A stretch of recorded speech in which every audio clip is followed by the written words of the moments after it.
السلام علیکم ورحمۃ اللہ وبرکاتہ۔ نحمدہ ونصلی ونسلم علی رسولہ الکریم واشہد ان لا الہ الا اللہ وحدہ لا شریک لہ واشہد ان محمدا عبدہ ورسولہ اما بعد۔ اللہ تعالیٰ نے ہمیں دین اسلام عطا فرمایا ہے اور یہ اللہ تعالیٰ کا بہت بڑا احسان ہے۔ دین اسلام کے اور مسلمانوں کا جو ایک نیا سال ہے یا سال کی ابتدا ہے وہ محرم کے مہینے سے ہوتی ہے۔ محرم کا مہینہ اس لحاظ سے بہت بڑا ایک عظیم مہینہ ہے کہ یہ حرمت والے مہینوں میں سے ہے، اور اللہ تعالیٰ نے قرآن مجید میں فرمایا ہے کہ اللہ تعالیٰ نے جب سے زمین و آسمان بنایا ہے اللہ تعالیٰ نے مہینوں کی تعداد 12 رکھی ہے۔ منہا اربعۃ حرم ذالک الدین القیم فلا تظلموا فیہن انفسکم۔ تو سال کے 12 مہینوں میں 4 مہینے ایسے ہیں جو حرمت والے ہیں، یعنی احترام والے ہیں۔ ان 4 مہینوں کی عزت اور احترام کرو اور ان 4 مہینوں میں خاص طور پہ اپنے آپ کو گناہوں سے بچاؤ۔ یہ اللہ تعالیٰ کا حکم قرآن مجید میں سورۃ التوبہ میں اللہ تعالیٰ نے فرمایا ہے۔ یاد رکھ لیں کہ یہ جو 4 مہینے حرمت والے ہیں ان کے اندر ذوالقعدہ، ذوالحجہ اور یہ تیسرا مہینہ محرم الحرام کا ہوتا ہے، اور چوتھا مہینہ رمضان کے مہینے کو چھوڑ کر اس سے پہلے ایک مہینہ چھوڑ کے اس سے پہلے شعبان ہوتا ہے، اور شعبان سے پہلے رجب کا مہینہ ہوتا ہے۔ تو رجب کا یہ چوتھا مہینہ ہے جو حرمت والے عزت والے مہینوں میں سے ہے۔ ان کے بارے میں اللہ کا حکم یہ ہے کہ اپنے آپ کو گناہوں سے خاص طور پہ ان مہینوں میں بچا کے رکھو۔ یہ ایک اللہ تعالیٰ کا بڑا حکم ہے اس مہینے کے بارے میں۔ دوسری بات سمجھ لیں کہ محرم الحرام کا مہینہ عبادات کے اعتبار سے اسی طرح کا عام مہینہ ہے جس طرح کے باقی مہینے ہیں۔ کوئی ایسا کہنا کہ اس محرم الحرام میں کوئی اسپیشل اور عبادت آ جاتی ہے، ایسا نہیں، سوائے اس کے کہ رسول اللہ صلی اللہ علیہ وسلم نے اس محرم الحرام کے مہینے میں 2 دن کا روزہ رکھنا، 9 تاریخ جو محرم کی ہے اور 10 تاریخ جو محرم کی ہے اس کا روزہ رکھنا، جس کو احادیث میں یوم عاشورہ کا روزہ رکھا جاتا ہے کہ یوم عاشورہ۔ اللہ کے نبی صلی اللہ علیہ وسلم نے جب مدینہ منورہ تشریف لائے تھے تو یہود اس کا روزہ رکھتے تھے، تو اللہ کے نبی صلی اللہ علیہ وسلم نے یہود سے پوچھا کہ کیوں روزہ رکھتے ہو؟ تو انہوں نے بتایا کہ اس دن موسیٰ علیہ السلام کو فرعون سے نجات ملی تھی۔ تو اللہ کے نبی صلی اللہ علیہ وسلم نے فرمایا تھا نحن احق بموسیٰ، ہم موسیٰ کے زیادہ حقدار ہیں، زیادہ قریب ہیں۔ تو اللہ کے نبی صلی اللہ علیہ وسلم نے یہ یوم عاشورہ کے 10ویں کا روزہ رکھا، اور پھر اللہ کے نبی صلی اللہ علیہ وسلم یہود کی مخالفت کرتے تھے، تو آپ صلی اللہ علیہ وسلم نے فرمایا کہ آئندہ سال ہم 9 تاریخ کا روزہ بھی ساتھ رکھیں گے۔ وہ الگ بات ہے کہ آئندہ سال نہ آیا، لیکن اللہ کے نبی صلی اللہ علیہ وسلم کی طرف سے اب جو سنت ہے وہ 9 محرم کا اور 10 محرم کا روزہ ہے۔ یہ اللہ کی طرف سے ایک بہت بڑی عبادت ہے اس مہینے کی۔ اس کے علاوہ محرم کے مہینے میں کوئی ایسا عمل الگ سے کوئی ہو، الگ سے کوئی چیز کی گئی ہو، یہ کرنا ہے، یہ نہیں کرنا ہے، یہ جائز ہے، یہ ناجائز ہے، ایسا کچھ نہیں۔ انسان کہے کہ محرم کے مہینے کی وجہ سے میں لوگوں کو دعوتیں کر کے کھانا کھلا رہا ہوں، لوگوں کے لیے پانی بنا کے انہیں جو ہے وہ پلا رہا ہوں، تو اگر کوئی ایسا عمل محرم کے مہینے کے ساتھ وہ اٹیچ کرتا ہے تو یہ اللہ کے سے یا اللہ کے رسول صلی اللہ علیہ وسلم سے ثابت نہیں ہے، یہ بدعت ہو جائے گا۔ ویسے عام مہینوں کی طرح کوئی صدقہ خیرات کرتا ہے تو کوئی حرج نہیں ہے، لیکن اسپیشل محرم کے مہینے کو بیس بنا کے کہ اس میں کوئی اسپیشل کوئی ایک نیکی آئے گی، اسپیشل کوئی الگ سے جو ہے صدقہ ہوگا، تو یہ جائز نہیں۔ خاص طور پہ 9 اور 10 تاریخ کو کہ اللہ کے رسول صلی اللہ علیہ وسلم کی طرف سے روزہ رکھنے کا حکم ہے، اور اس دن لوگ پانی لگا کے بیچ رہے ہوتے ہیں۔ ایک تو ہے نبی کی سنت پہ عمل نہ کرنا، اور ایک ہے اس کی مخالفت کر کے لوگوں کو اس ٹائم پہ کھانے کھلاتے رہنا۔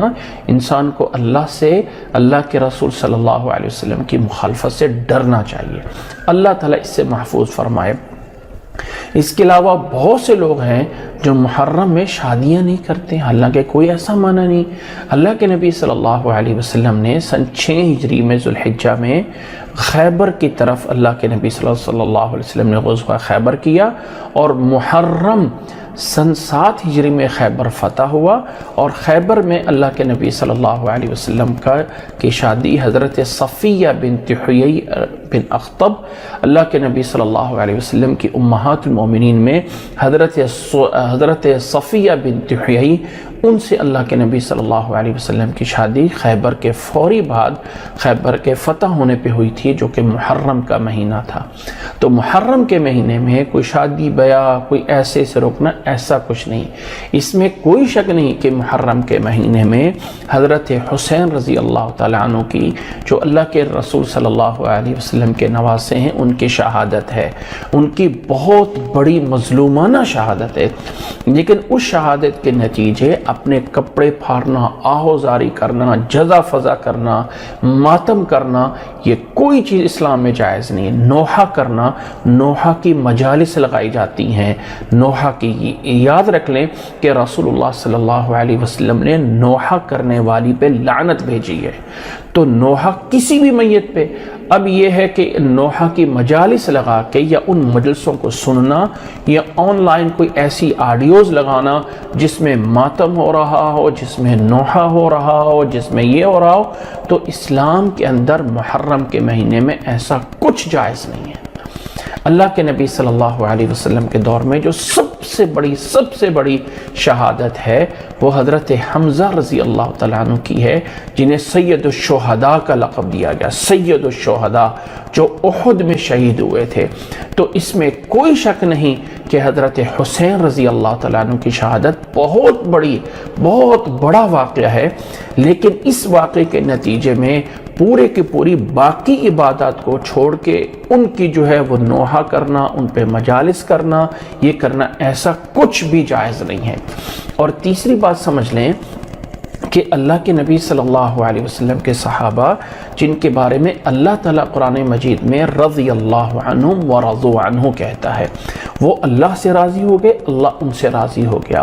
اللہ نے قرآن مجید میں ان کو یہ تغمہ امتیاز دیا ہے کہ اللہ ان سے راضی ہو گیا اور وہ اللہ سے راضی ہو گئے۔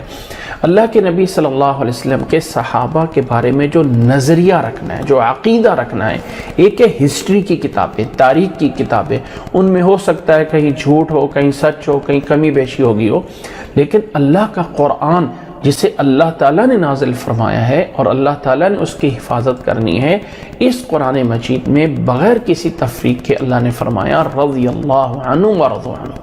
تمام صحابہ کا احترام ضروری ہے، خاص طور پہ عشرہ مبشرہ، اور خاص طور پہ عشرہ مبشرہ میں حضرت ابو بکر رضی اللہ تعالی عنہ، حضرت عمر رضی اللہ تعالی عنہ، حضرت عثمان رضی اللہ تعالی عنہ، حضرت علی رضی اللہ تعالی عنہ۔ اللہ کے نبی صلی اللہ علیہ وسلم کے اہل بیت میں، آپ صلی اللہ علیہ وسلم کے گھرانے میں، آپ صلی اللہ علیہ وسلم کی بیویوں میں بیویاں ہیں جن میں حضرت عائشہ رضی اللہ تعالی عنہ ہیں، حضرت خدیجہ رضی اللہ تعالی عنہ ہیں، حضرت صفیہ رضی اللہ تعالی عنہ ہیں، حضرت سودا رضی اللہ تعالی عنہ ہیں، حضرت ام حبیبہ رضی اللہ تعالی عنہ ہیں، حضرت میمونہ رضی اللہ تعالی عنہ ہیں۔ یہ تمام ازواج مطہرات اللہ کے نبی صلی اللہ علیہ وسلم کے اہل بیت میں شامل ہیں۔ تو اہل بیت کا احترام کرنا بھی لازم ہے، لیکن اہل بیت کا احترام کرتے کرتے دوسرے صحابہ کو برا بھلا کہنا یہ جائز نہیں ہے۔ یہ جائز نہیں ہے کہ انسان کہے کہ میں اہل بیت کی محبت میں دوسروں کو برا بھلا کہہ رہا ہوں۔ اچھا، یہاں پہ ایک یہ جو محرم کے ان 10 دنوں میں مجالس ہوں گی، ہمیں ان کے اندر جو ہے وہ بہت ہی تضاد ملتا ہے۔ ایک طرف حضرت علی رضی اللہ تعالیٰ عنہ اتنے بڑے پاور میں تھے کہ جیسے مشکل کشا ان کو بنایا جاتا ہے، اور حضرت حسین رضی اللہ تعالیٰ عنہ بڑی روحانی پاور میں تھے، گویا کہ پوری زمین اور پوری کائنات ان کی مٹھی میں تھے۔ ایک سائیڈ یہ ہمیں سنائی جاتی ہے، دوسری سائیڈ پہ حضرت علی رضی اللہ تعالیٰ عنہ بڑے مظلوم تھے، بہت بڑے مظلوم تھے۔ حضرت حسین رضی اللہ تعالیٰ عنہ بہت بڑے مظلوم تھے۔ یاد رکھ لیں کہ ان واقعات کو ہمارے دماغوں میں ڈال کے ہمیں اسلام سے متنفر کیا جاتا ہے۔ حضرت علی رضی اللہ تعالیٰ عنہ قابل احترام رسول اللہ صلی اللہ علیہ وسلم کے صحابی ہیں۔ حضرت معاویہ رضی اللہ تعالیٰ عنہ رسول اللہ صلی اللہ علیہ وسلم کے صحابی ہیں۔ حضرت حسین رضی اللہ تعالیٰ عنہ رسول اللہ صلی اللہ علیہ وسلم کے صحابی ہیں۔ ان تمام کا احترام ضروری ہے۔ یہ وہ اس کو مانتے ہیں، اس کو نہیں مانتے، اس کو مانتے ہیں، اس کو نہیں مانتے، یہ صحیح تھا، وہ صحیح نہیں تھا، تم کون ہوتے ہو فیصلہ کرنے والے؟ جب اللہ نے سب کے لیے کہہ دیا رضی اللہ عنہم ورضوا عنہ، رضی اللہ، قیامت والے دن جنت میں جانے کے بعد سب سے بڑا انعام ہوگا کہ اللہ تعالیٰ جنتیوں کو اپنا دیدار کرائے گا اور کہے گا میں آج تم سے راضی ہو گیا، کبھی ناراض نہیں ہوگا۔ یہ سب سے بڑا اللہ کی رضا یہ جنتیوں کے لیے انعام ہوگا۔ تو جن صحابہ کو اللہ نے دنیا میں فرما دیا رضی اللہ عنہ ورضوا عنہ، تو میں اور آپ کون ہوتے ہیں ترازو لے کے بیٹھنے والے، فلاں صحیح تھے، فلاں غلط تھے، فلاں نے صحیح کیا، فلاں، بھائی تم کون ہو؟ اگر ان سے کہیں کمی کوتاہی ہوئی بھی ہے تو دوسری طرف ان کے اعمال اتنے ہیں کہ اللہ تعالیٰ نے سب کو معاف فرما دیا۔ اس لیے تمام صحابہ کا احترام کرنا ہے، کسی صحابی کے بارے میں کوئی برا بھلا نہیں کہنا ہے۔ اہل بیت کا، اللہ کے نبی صلی اللہ علیہ وسلم کا، بنو ہاشم کا قبیلہ، ان تمام سے احترام کرنا ہے۔ آپ صلی اللہ علیہ وسلم کی بیویوں کا احترام کرنا، یہ محرم ہے، ہمارے لیے لازم ہے۔ اور یاد رکھیں یہ جو بہت بڑا شور اٹھایا جائے گا میڈیا میں، وہ مظلوم تھے، وہ آہوزاری کرنا اور اس میں جو ہے نوحہ گری کرنا، اس سے اپنے آپ کو بچایا جائے۔ یوم عاشورہ کا 9 اور 10 کا روزہ رکھا جائے۔ یہ ہے جو دین اسلام ہمیں سبق دیتا ہے، یہ ہے اسلام جو ہمیں افراط اور تفریط سے بچاتا ہے۔ غلو کرنا، حد سے آگے جو ہے وہ کراس کر جانا، اور یہ ہے کہ کہیں حد سے آگے جو ہے وہ کمی کوتاہی کر دینا، یہ جائز نہیں ہے۔ اس لیے صدقات جو عام مہینوں میں ہیں وہی اس مہینے میں جاری رکھیں، جو نفل عبادات عام مہینوں میں جاری ہے وہ اس میں کر سکتے ہیں۔ کوئی ایسی پابندی نہیں ہے کہ محرم میں شادی نہیں کر سکتے، محرم میں کوئی خوشی نہیں کر سکتے۔ اس میں کوئی شک نہیں کہ اگر حضرت حسین رضی اللہ تعالیٰ عنہ کی شہادت ہوئی ہے تو حضرت عمر رضی اللہ تعالیٰ عنہ کی بھی تو 1 محرم کو شہادت ہوئی تھی۔ حضرت عمر رضی اللہ تعالیٰ عنہ کو 28 ذو الحجہ کو زخمی کیا گیا تھا اور ان کی وفات 1 محرم کو تھی۔ اس لیے تمام یاد رکھیں، حضرت عمر بن خطاب رضی اللہ تعالیٰ عنہ اللہ کے نبی صلی اللہ علیہ وسلم کے دوسرے خلیفہ ہیں۔ کفر یہاں تک کہتا ہے کہ اگر ایک اور عمر پیدا ہو جاتے تو دنیا سے کفر کا نام و نشان مٹ جاتا۔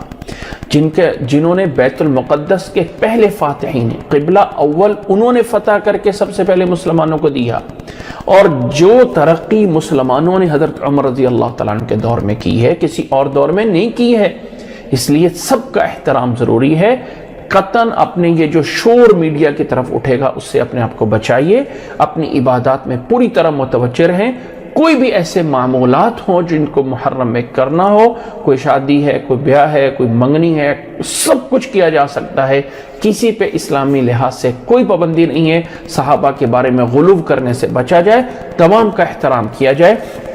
کربلا کا جو واقعہ ہمارے سامنے بڑا ہی بڑھا چڑھا کے بیان کیا جاتا ہے، اتنی جزئیات، جیسے کوئی ویڈیو کیمرہ لے کے وہاں پہ کھڑا تھا، یہ ہو رہا تھا، وہ ہو رہا تھا، یہ سب کا سب جھوٹ ہے۔ واقعہ یقیناً ہے لیکن اس طرح نہیں جس طرح ہمارے سامنے پیش کیا جاتا ہے۔ اللہ تعالیٰ ہمیں سمجھنے کی اور اللہ تعالیٰ ہمیں صراط مستقیم پہ، صحیح راستے پہ چلنے کی توفیق عطا فرمائے۔ اپنے آپ کو بدعات سے بچائیے، اپنے آپ کو گمراہیوں سے بچائیے، اور اللہ تعالیٰ سے اخلاص سے یہ دعا کرتے رہیں، اللہم اہدنا الصراط المستقیم، اہدنا الصراط المستقیم۔ اے اللہ ہمیں صحیح راستے پہ چلا، اے اللہ ہمیں صحیح راستے پہ چلا۔ گمراہی سے بچیں، دوسروں کو بھی پیغام دیں، خود بھی کریں۔ اللہ تعالی ہمیں عمل کرنے کی توفیق عطا فرمائے۔ جزاکم اللہ احسن الجزا۔ السلام علیکم ورحمۃ اللہ وبرکاتہ۔